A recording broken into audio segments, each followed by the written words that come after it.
Hello, this is State Senator Glenn Gruenhagen coming to you from the Minnesota Capitol with a critical issue in relationship to taxes and the excessive taxes that we have here in the state of Minnesota. The first thing I'd like to talk about is car tabs. As many of you have noticed, your car tabs have gone up dramatically in the last several years since the Democrats passed a law increasing those tabs and then also slowing the depreciation of your car. Republicans have tried to repeal that. Again, as you can see on this diagram, we are the highest in the 5-state area. So you can see the Democrats are almost penalizing you for wanting to drive a car. I do believe this increase is rooted in the Green New scam, as they're trying to force you into public transportation and other things rather than owning a car. The next illustration I'd like to show you is living in Minnesota is taxing. And what this shows, on the green line, it shows the population growth in the state of Minnesota, which is basically flat.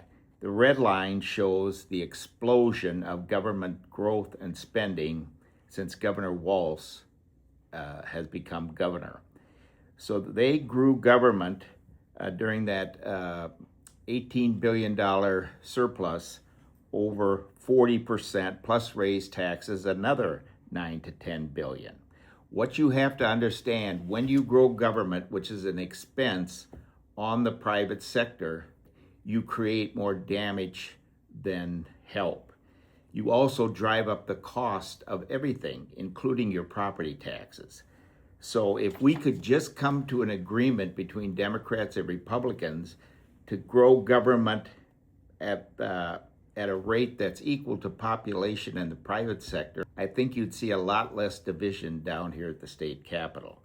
Again, the private sector has to pay in to cover the 40% growth in government spending by the Democrats. And I've asked people in my district, has your income gone up 40%? And of course, nobody's has. Can you increase your liabilities personally in your personal life by 40% if your income is only going up 3 or 4%?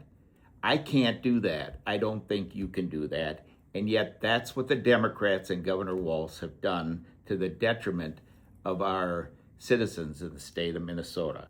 Finally, living in Minnesota is taxing, the last graph, and you can see we're in the bottom 10 of almost every category: overall tax rate, corporate tax rate, individual tax rate. Only in property taxes, which still we're high on compared to our neighbors, except for Iowa.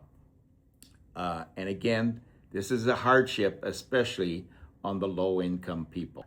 Please get involved. We need a change down here to bring some common sense and balance to the state of Minnesota.